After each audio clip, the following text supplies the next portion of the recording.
Assalamualaikum warahmatullahi wabarakatuh. Bismillahirrahmanirrahim. Alhamdulillah.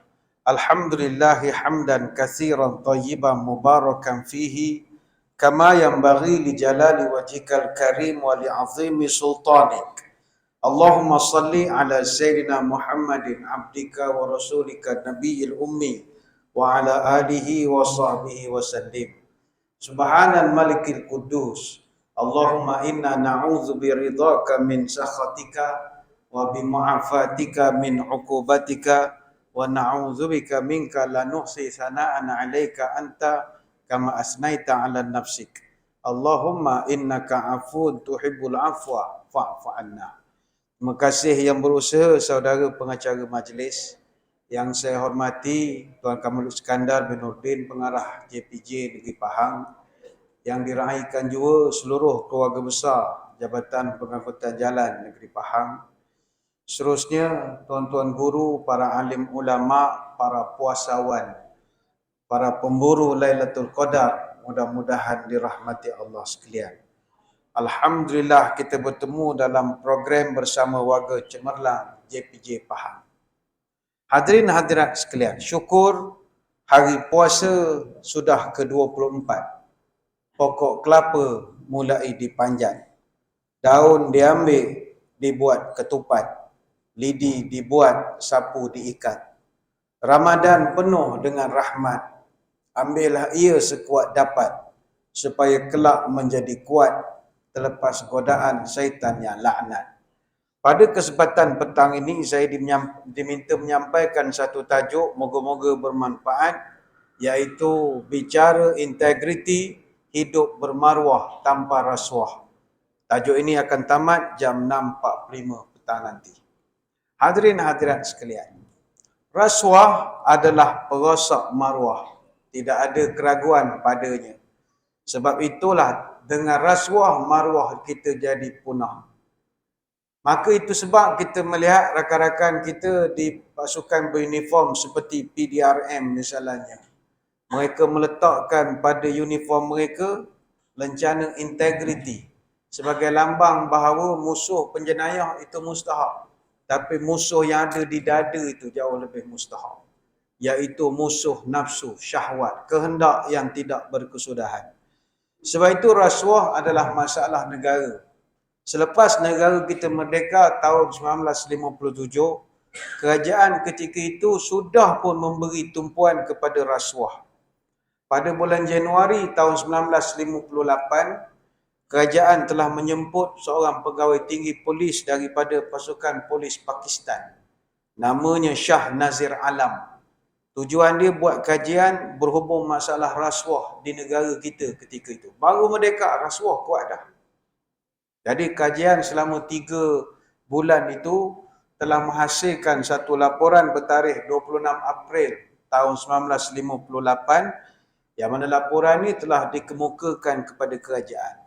Antara cadangan ketika itu adalah untuk menubuhkan satu agensi khusus untuk membuat siasatan rasuah di peringkat persekutuan negeri dan daerah.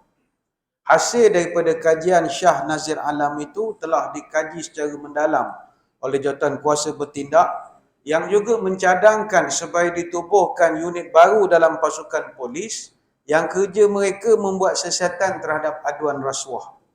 Cadangan ini akhirnya dipersetujui oleh pihak kerajaan. Semasa ditubuhkan pada tahun 1967, 1 Oktober, atas nama Badan Pencegah Rasuah, BPR ketika itu, kuasa BPR begitu terhad sekali. Dan tugas BPR ketika itu hanyalah menjalankan aktiviti pencegahan rasuah saja, khusus melalui ceramah. Dia tidak ada kuasa lain.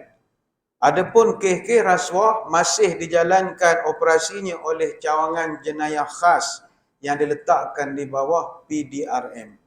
Maka ada kes-kes rasuah pula dikendalikan oleh bahagian pendakwaan Kementerian Undang-Undang ketika itu. Maka pada tahun 73, BPR tukar pula nama kepada Biro Siasatan Negara ataupun BSN yang telah diluluskan oleh Parlimen. Kemudian tahun 2009, tukar SPRM. Dan sejarahnya begitulah sampai sekarang. Artinya sentiasa berubah. Cuma fakta menarik tentang rasuah, hebat tak hebat pukulan rasuah ini. Tadi saya sebut nama pengasas yang mencadangkan wujudkan BPR adalah seorang pegawai kanan polis dari Pakistan. Namanya Shah Nazir Alam. Dia buat kajian 3 bulan, dia balik ke Pakistan. Dia balik ke Pakistan, dia pula kena tangkap kes rasuah. Rasuah juga. Lepas tu don't play rasuah ni. Mu ngajar orang boleh, mu pun kaki rasuah juga. Dia rasuah. Yang cerita ke saya ni orang daripada SPRM sendiri. Dia kata yang buat cadangan tu pun berigak juga kes rasuah akhirnya. Dia pegawai kanan polis di Pakistan. Sebab itu tanggungjawab untuk mencegah rasuah ni sangat susah. Tanyalah kepada pihak JPJ Pahang, walaupun iftar Ramadan, cerita buat rasuah ni bukan senang. Tak semua jabatan ada kesediaan untuk memerangi habis-habisan. Sebab ianya tak mampu dipikul oleh SPRM secara bersendirian. Semua orang kena tanggungjawab. Kita tak nak jadi macam Filipina. Di kalangan negara Asia, Filipina lah negara yang memiliki instrumen pencegahan rasuah paling banyak di Asia. Filipina ada 7 undang-undang berkenaan rasuah dan dia ada 19 agensi penguatkuasa rasuah. Antara yang terbanyak. Presiden Ferdinand Marcos dulu, dia perkenalkan 5 agensi untuk pencegahan rasuah yang baru dalam tempoh 21 tahun pemerintahannya. Tetapi semua agensi penguatkuasa rasuah itu hanyalah kosmetik, hanyalah hiasan untuk melindungi wajah hodoh rasuah di Filipina. Bumi dan langit Filipina syarat diselubungi mendung rasuah. Amalan rasuah begitu memuncak khususnya pada zaman Marcos. Amalan kronisma sangat berleluasa. Sanak saudara kenalan rapat dilantik menjadi ketua pelbagai agensi kerajaan dan masing-masing sangat cenderung mengumpul kekayaan peribadi saja. Sehingga kan segala kekayaan hasil bumi Filipina itu bukan sekadar diambil tapi disikat. Oh, itu istilah sedap tu, sikat. Sikat ni tuan-tuan makna ambil sampai ke bawah. Kalau jenis pula sikat kutu sampai dia sikat tu. Kalau setakat cuba kita ni ambil lapis atas-atas je, kenyang-kenyang gitu je. Ini sikat tu. Inilah buruknya Filipina ketika itu. Sebab itu, ya, hidup kita hadirin hadirat, kalau tak ada rasuah, hidup kita berkat. Dan ini adalah fakta. Berapa ramai orang kita tengok, rumah besar bertingkat-tingkat. Duit tebal berlipat-lipat. Kereta bersusun berkilat-kilat. Isterinya pun cantik memikat. Kadang-kadang jumlahnya 4. Tapi rumah tangganya hari-hari kiamat. Apa hal? Kiamat. Nak keluar mancing tak lepas. Ya, keluar mancing tak lepas. Bayarlah penakutnya. Duit banyak takut bini nombor 1. Bodoh ada bini gitu takut. Ramai orang duit banyak tapi hidup tak serupa orang. Nak minum keluar minum banggil tak lepas. Bayar. Tak tenang, bergaduh sokmo. Balik lambat masjid bergaduh. Bila bergaduh sokmo ini tidak sihat, tanda tidak tenteram. Banyak setan, banyak perkelahian. Maka itu tanda rumah tangga itu panas ataupun harta yang mereka duduki itu panas. Baik itu berkat kalau tak ada rasuah. Ada satu riwayat. Nabi SAW dia pernah cerita, ada satu orang pemuda, dia jalan di tengah padang pasir. Yutilu safar ash'atha aghbara yamuddu yadayhi ila sama ya Rab wa mat'amuhu haram wa mashrabahu haram wa malbasahu haram wa ghudhiya bil haram fa anna yustajabulah. Nabi cerita ada seorang lelaki, dia bermusafir. Dia lakukan perjalanan jauh. Dia badannya diliputi debu. Pakaiannya kusut masai. Dia menadah tangan ke arah langit. Dia berdoa, Ya Rab, Ya Rab. Tapi doanya tak dimakbulkan. Ini hadis riwayat Muslim. Para ulama yang mengkaji hadis ini, dia dapat satu pelajaran. Gini. Seorang laki-laki atau seorang manusia, kalau dia berdoa kepada Allah dengan 4 cara, doanya pasti dikabulkan. Tuan-tuan kena ikut amalan ni. Pertama, doa yatilus safar, doa sedang bermusafir. Orang musafir ni doa mustajab. Salah satu da'watin yustajabu lahuna la syakka fihinna. Da'watul mazlum, da'watul musafir, da'watul walid ila walidih.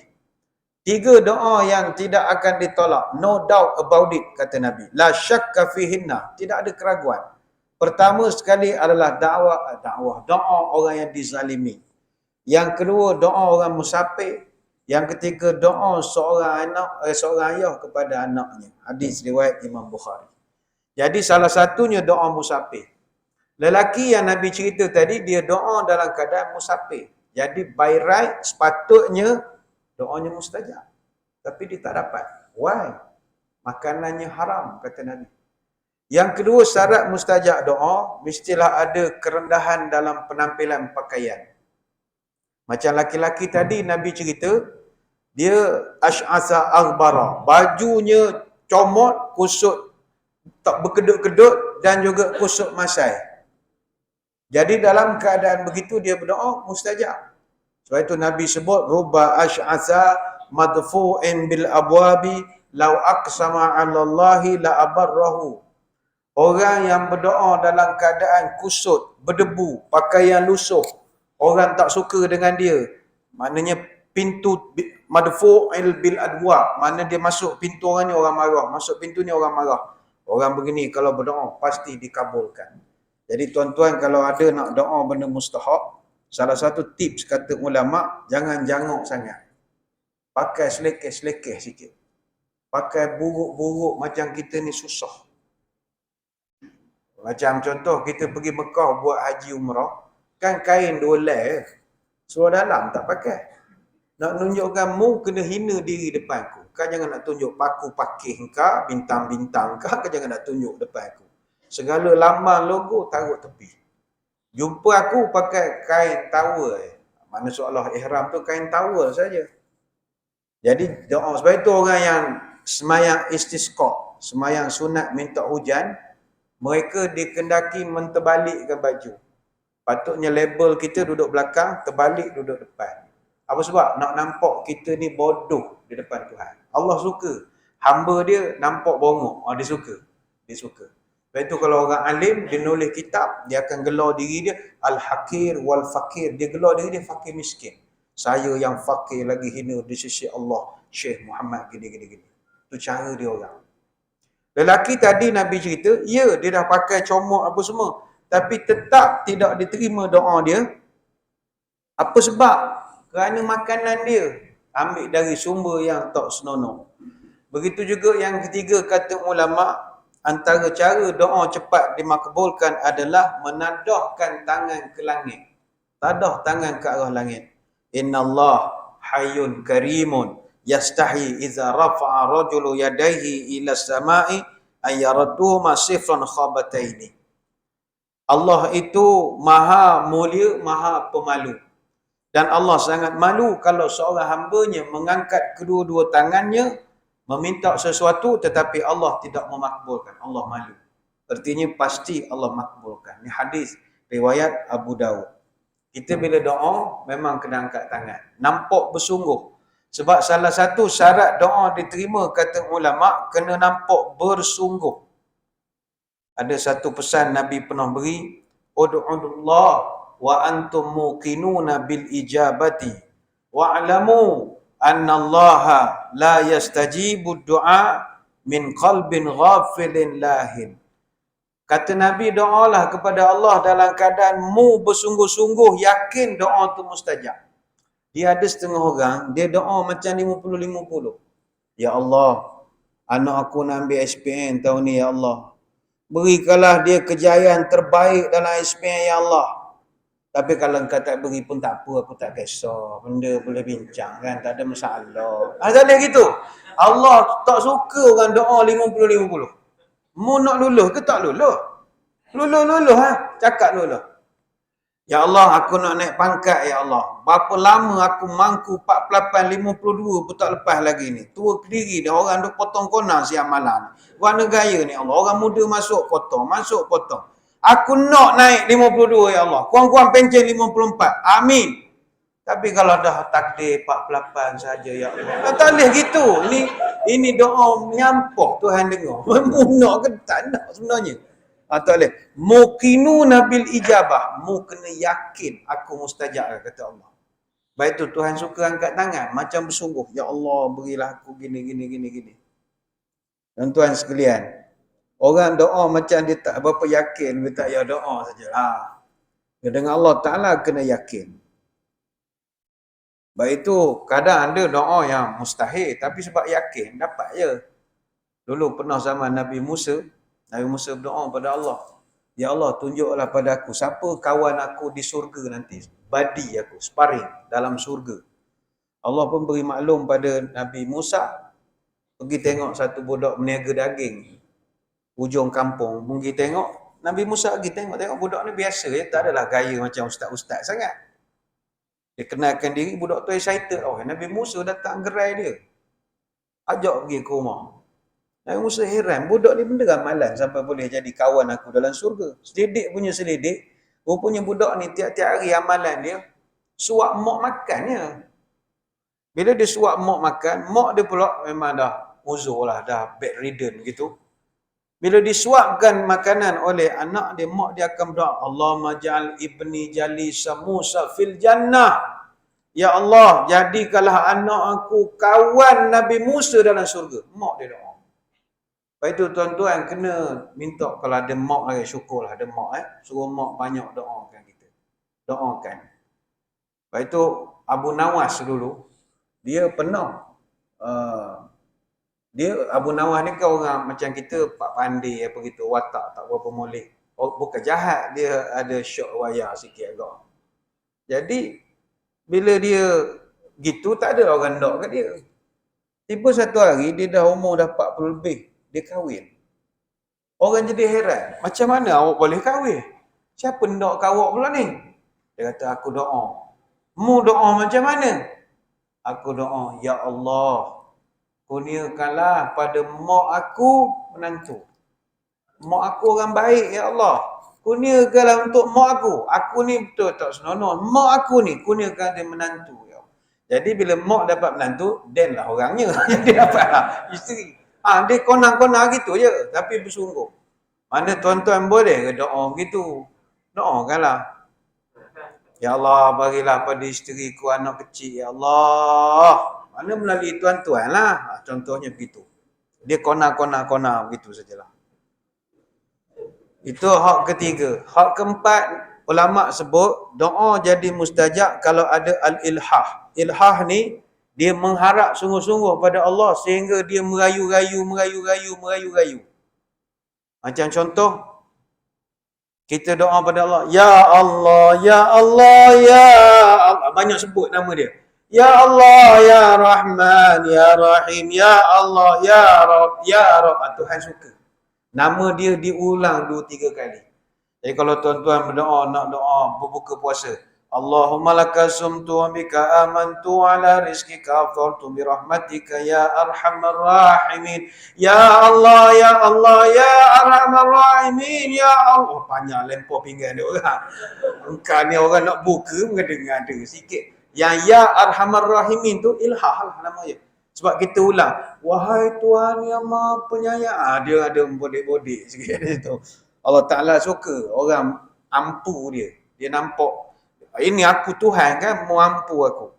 Pernah dulu Nabi mendengar ada satu orang sahabat, dia berdoa, Allahumma inni as'aluka ya Allah bi innakal wahidul ahad adus samad alladzi lam yalid wa lam yulad wa lam yakul lahu kufuwan ahad antaghfirli dhunubi innaka antal ghafurur rahim.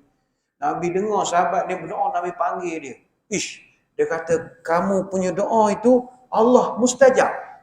Kata, ya ke ya Rasulullah? Apa hal? Macam mana cepat sangat luluh? Sebab awak puji dia banyak. Dia suka.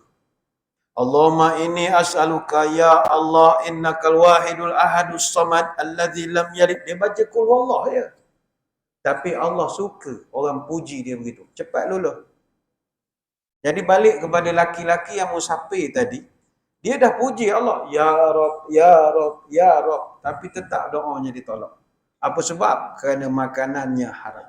Sebab itu hadirin hadirat sekalian. Jangan underestimate makanan yang masuk ke mulut kita dan anak-anak kita.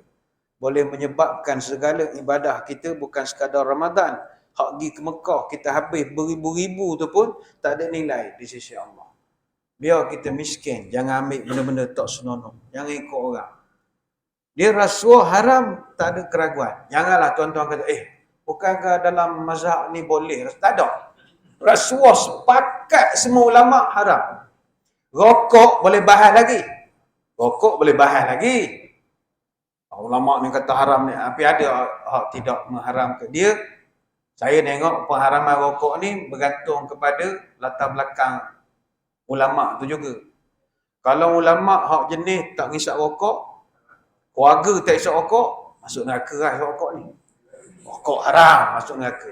Tapi kalau ustaz tu dia tak isap rokok, tapi ayah dia isap rokok. Longgar je jawapan dia. Tak berapa jejak sebab takkan nak lebih-lebih ayah aku isap rokok. Pokok saudara dia isap rokok belaka. Dia je baiknya. Kalau ustaz tu pula jenis isap rokok juga, lagilah tak jejak je jawapan. Dia atas peribadi orang. Tapi untuk rasuah, semua sepakat haram. Tak ada ruang nak kata, tak apa untuk hadiah. Tak lepas. Pernah dulu, di zaman Nabi, ada satu orang sahabat nama Ibnu Lutbiyah radhiyallahu anhu.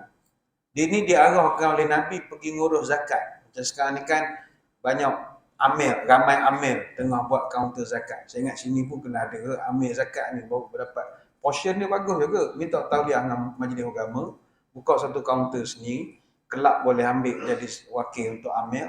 Portion dia bagus juga. Dapat 20 resit buku kalau habis, lepas lah down payment motor sebutir.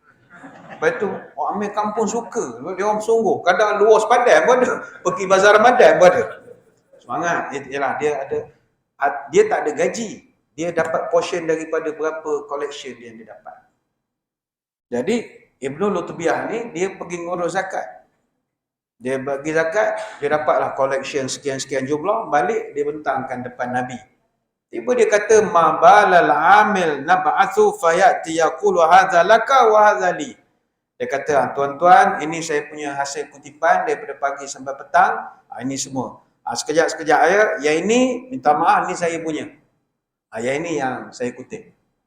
Mana dia ambil hadiah. Macam amil pun ramai tuan-tuan tak sedar. Ada masa tuan-tuan bayar zakat fitrah, bayar RM7 saja kan. Kita bagi RM10. Bila amil tu nak pulang, tak apalah ustaz. Alah, saya bagi hadiah ke ustaz. Oh iya ke? Terima kasih banyak. Dia pun salah. Salah. RM3 tu dia tak boleh ambil. Walaupun tuan-tuan niat hadiah. Sebab dia ada portion dia.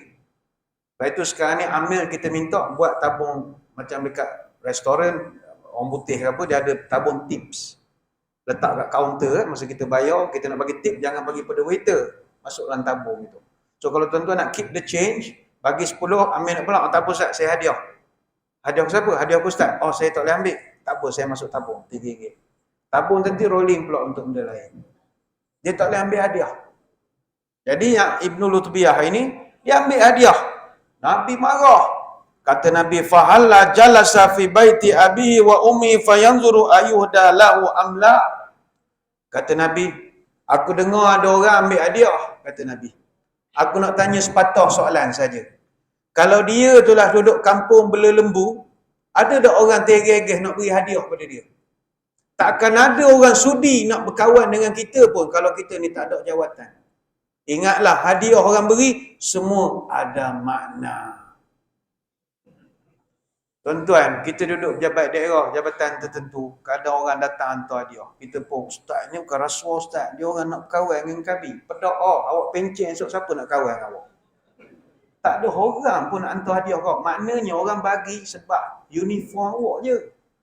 Awak tunggu pencen esok, awak bertempuh orang konak lain. Tak nak tengok muka kita. Orang bagi hadiah, orang tersengih-sengih. Bukan kerana nak berkawan. Kerana ada kepentingan. Lalu kata Nabi, wallazi nafsi biyadi la ya'ti bi syai'in illa ja'a bi yaumal qiyamah yahmiluhu 'ala raqabatihi. Demi Allah, mana-mana pekerja yang mengambil hadiah dalam keadaan dia telah pun memiliki pendapatan, dia mengambil hadiah daripada orang itu, maka dia akan pikul hadiah tadi di lehernya pada hari kiamat. Bayangkan kalau tuan-tuan dapat hadiah jenis apa? Nabi sebut, in kana ba'iran lahu rugha'u, law kana baqaratun laha huwarun, aw syatan tai'aru. Kalau dia masa kerja dia dapat hadiah unta, dia pikul unta dan dengan dia bunyi suara unta pada hari kiamat. Kalau dia dapat hadiah lembu betina, dia akan pikul lembu pada mahsyar dan mulutnya cakap lembu, mo cakap lembu. Dan kalau dia dapat kambing, dia pikul kambing dan mulutnya keluar suara kambing. Nabi bagi warning. Mana katalah kita Cina mana entah bagi hadiah, dia kabur hadiah. Sport ring contoh, sport ring. Kita niat tinted je, tengok sport ring 4. Kita pun, ni apa ini? Ini hadiah lah, kita kawan mah, kita kawan-kawan mah, kita semua kawan-kawan mah, kawan-kawan tak mau lawan. Oh, hadiah, okey aku ambil. Tuan-tuan ambil, nanti pada mahsyar, pikul lah ring, sport ring. Sport ring. 4 sport ring pikul. Jadi, nanti kita daripada mahsyar boleh tengoklah pemandangan itu. Pikul sport ring Ustaz banyak. Pikul kereta pun ada Ustaz. Allah nyanyi dengan leher. Banyak hadiah kereta dia dapat. Jangan main-main. Maruah kita tercalar. Orang kenal kita di dunia dihormati. Rupanya hari kiamat bunyi lembu. Rupa kuat rasuah. Patut panggil mak lembu dulu atas dunia. Kuat rasuah. Kemudian kata sahabat, summa rafa'a yadayhi hatta ra'ana ghufrata ibtah.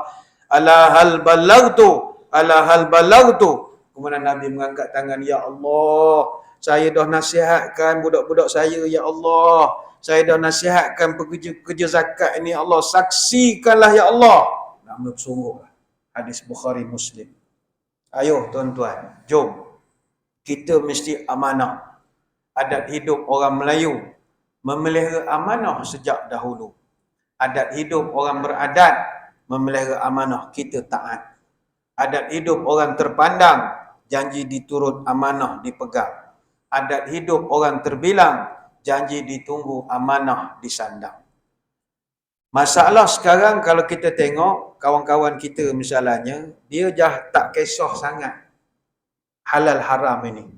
Janji masuk kata dia, masuk. Halal haram ni tolak tepi lah. Kita kalau nak kaji cara halal, haram lah ke kita. Dia buat kitab dia sendiri, kitab yang pen dia sendiri. Dia kata, mu kalau kaji, cukai kita tu haram. Mari pada Genting Highland, Sport Toto. Sedap sangat. Dia punya huraian tu, hipotesis dia tu memang hebat tu. Sedap nak halalkan perbuatan dia. Jangan. Memang kata Nabi, la ya'tiyanna 'alana zamanun la yubalil mar'u bima akhazal mal, amin halal, amin haram. Memang nanti nak kiamat akan datang satu keadaan, kamu tengok manusia, dia dah tak kisah. Makan dia, duit dia, gaji dia, halal atau haram. Janji duit saja. Dia tak kisah. Biar tak handsome, janji kaya. Ini tanda nak kiamat lah. Mana tak kisah. Kita ubah, biar tak cerdik, janji bodoh. Tak boleh begitu. Halal jelas, haram jelas. Golongan yang tak tahu malu, mereka akan merasakan bahawa apa yang masuk ini boleh belaka. Ini tidak betul. Tidak boleh menetap jati. Papan di jauh, di belah-belah. Jangan diikut kehendak hati. Kita di bawah perintah Allah. Di padang mahsyar, kata ulama, soalan tentang duit adalah soalan paling details berbanding soalan-soalan yang lain. La tazulu qadama abdin yaumal qiyamah hatta yus'al an arba. Takkan bergerak kaki kita di hadapan Allah selagi kita tak boleh jawab 4 soalan. Mana dia macam nak naik pangkat, periksa lah, ada exam dia. Tak bergerak kaki pergi stage yang seterusnya selagi kau tak clear 4 soalan. Pertama, an umurihi fima afnah. Nombor 1 dia tanya umur. Umur awak hala ke mana awak buat. Yang kedua, wa an jasadi fima ablah. Soalan kedua ditanya, Jasad awak, badan awak ni awak gunakan untuk apa? Adakah awak rosakkan badan awak dengan makan cheese leleh hari-hari? Ataupun awak exercise, jaga badan, jaga makan ubat, vitamin, suplemen macam. Dia tanyalah. Awak jenis monah badan pun akan kena juga. Hari-hari makan kedai cuma buat rosak badan juga akan ditanggungjawabkan. Yang ketiga, wa an malihi min aina tasabahu wa fima wada'ahu. Soalan ketiga adalah harta. Mu dapat daripada mana, belanja ke mana. Dan soalan yang keempat, wa an ilmihi maza amila fi. Ilmu yang kau terima kau amal ke mana. Ini hadis riwayat Tirmizi. Kata ulama, kalau kita perasan, 4 soalan ni, 3 soalan tanya hala ke mana. 1 soalan tanya dari mana, hala ke mana. Ilmu dia tanya buat apa. Umur habis ke mana. Badan buat apa.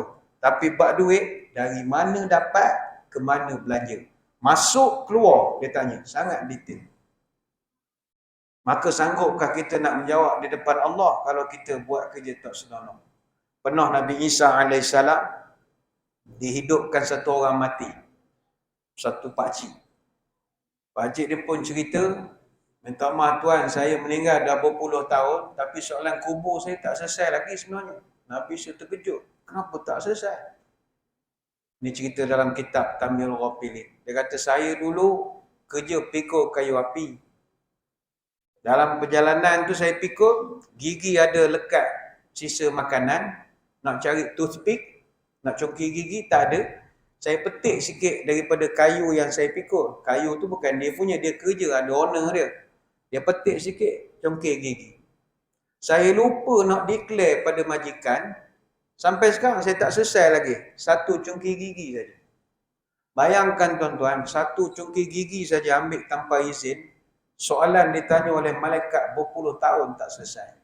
Bayangkan kalau kita tebang pokok suka-suka hati siang malam, pagi petang. Berapa banyak lagi kita kena jawab depan Allah. Sebab itu, hidup akan jadi susah kalau kita lakukan penyelewengan. Masalah. Orang kita kalau kita kata haram-haram, dia tak peduli sebab dia ada kitab ayah pin yang banyak. Dia kata ustaz, ikut ustaz lah nak khabar haram ke halal ke halum ke benda-benda lantak ustaz lah. Tapi apa yang saya tahu, duit ni saya tak guna untuk buat benda tak senonoh.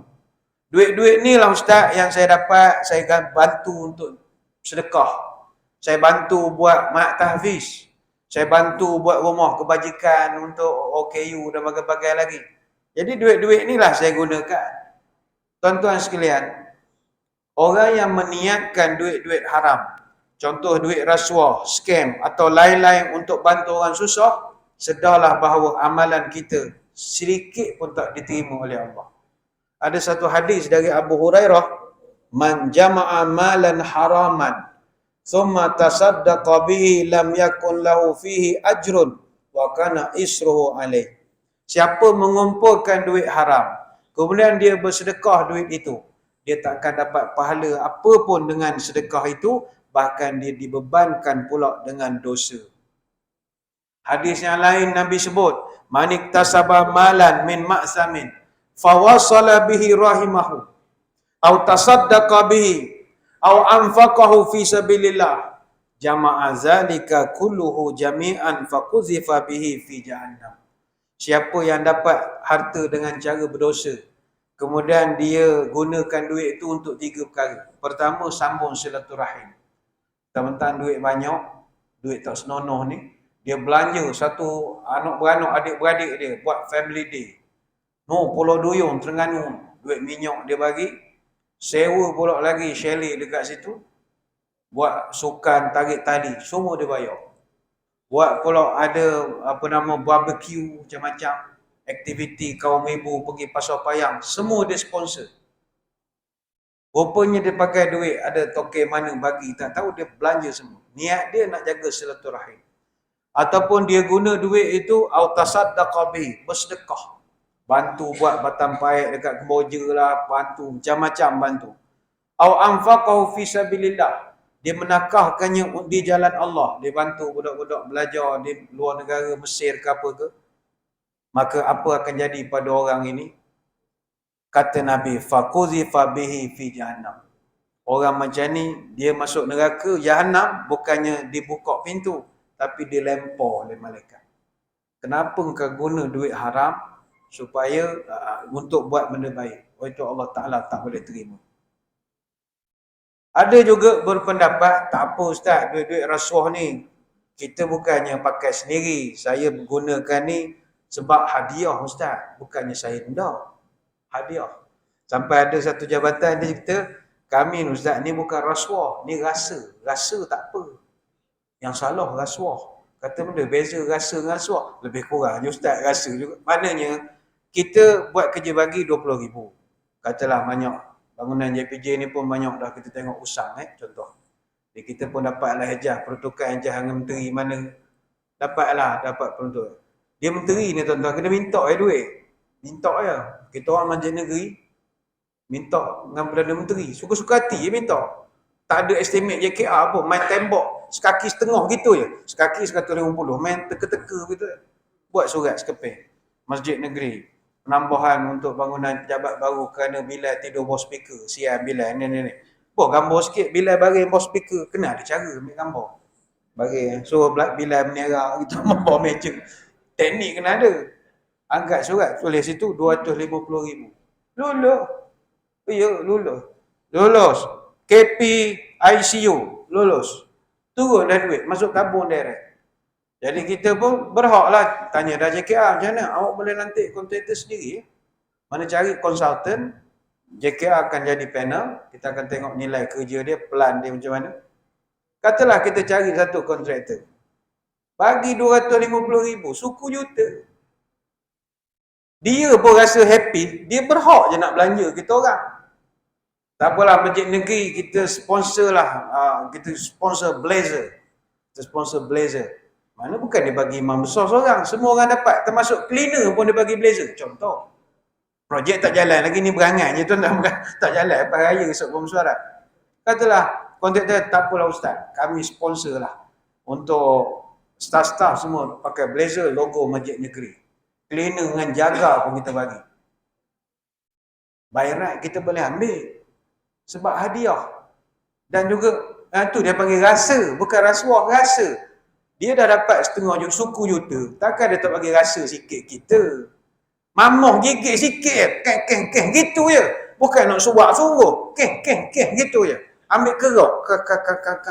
Aku lempongkan 250,000. Takkan aku tak boleh gigit sikit. Itu dia panggil rasa. Rasuah tu makan tengah tu. Kalau talang tu makan kekah tengah. Itu salah. Maknanya 250,000 bukan dia bagi kontraktor, dia bagi adik dia buat kerja. Itu salah tu. Jadi ada orang kata hadiah tak apa Ustaz. Bukankah dalam Islam tidak boleh menolak hadiah? Itu saya setuju. Dalam Islam kita tak boleh tolak hadiah. Hadiah tak boleh tolak.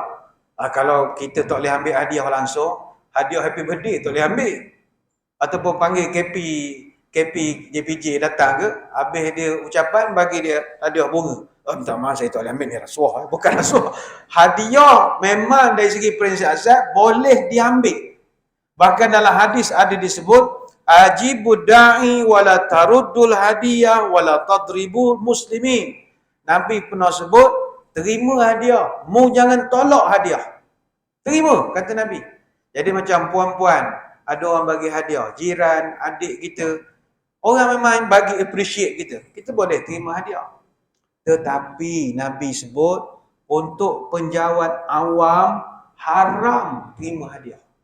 Ini kena garis bawahkan. Kita kerja kerajaan ada gaji, haram terima rasuah. Dalam Sahih Bukhari ada satu bab dipanggil Hadayal Umal. Dalam Sahih Muslim An-Nawawi dibawakan satu bab Tahrimul Hadayal Umal. Haram menerima hadiah daripada umat. Hadaya ni maknanya hadiah.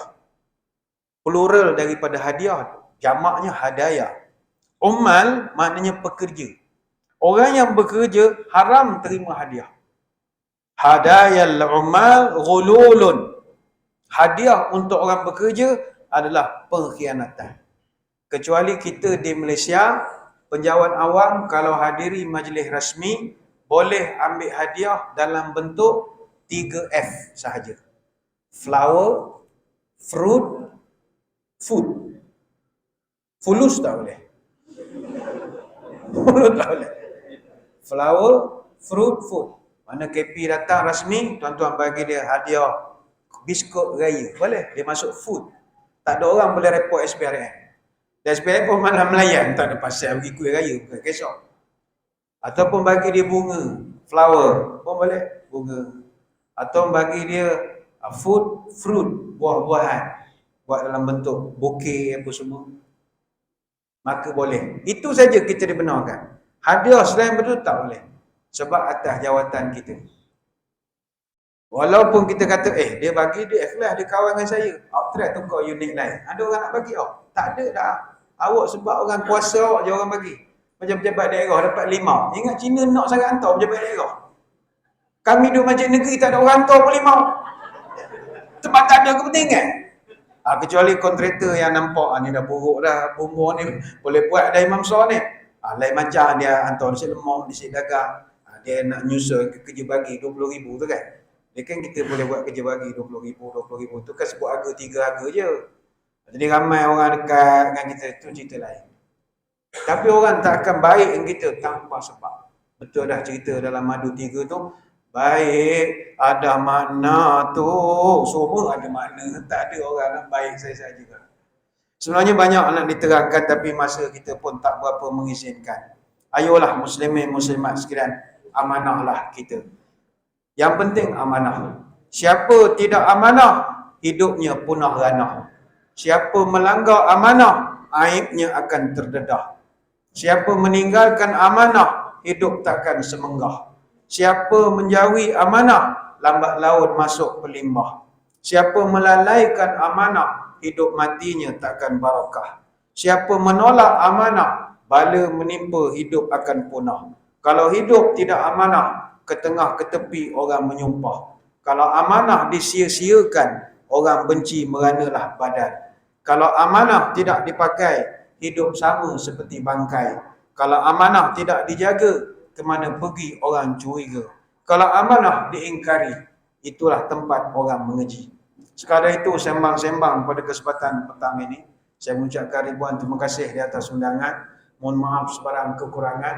Moga-moga bertemu pada lain-lain kesempatan. Saya mohon maaf tak dapat nak bersama dengan tuan-tuan hingga ke azan maghrib kerana kebetulan di masjid negeri juga kita ada majlis penyerahan bantuan kepada asnaf yang memerlukan. Jadi agak kurang manis andai saya tidak turut serta. Walaupun majlis itu majlis orang tapi tak sedap. Kita tak ada.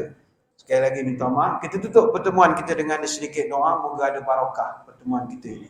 Bismillahirrahmanirrahim. Allahumma salli wa sallim ala Sayyidina Muhammadin salatan tukhrijuna biha min zulumatil wahmi. Allahumma tawil umurana wa sahih ajsadana wa qawil qulubana wa thabit imanana wa ahsin amalana wa wasi' arzaqana wa ilal khairi qaribna wa li syari ab'idna wa qdi hawaijana fid dini wad dunya wal akhirah innaka ala kulli syai'in qadir.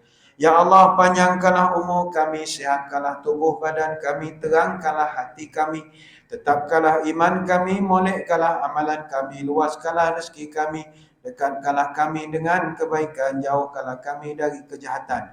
Kabulkanlah segala doa kami sama ada dalam urusan agama, dunia atau akhirat. Subhanakallahumma wa bihamdika nashhadu an la ilaha illa anta nastaghfiruka wa natubu ilaik. Wassallallahu ala sayyidina Muhammadin wa ala alihi wa sahbihi wa baraka wasallam. Walhamdulillahi rabbil alamin. Sekadar itu, ingat, tingkatkan ibadah, kurangkan juadah. Wabillahi taufik wal hidayah. Wassalamualaikum warahmatullahi wabarakatuh. Wallahu a'lam.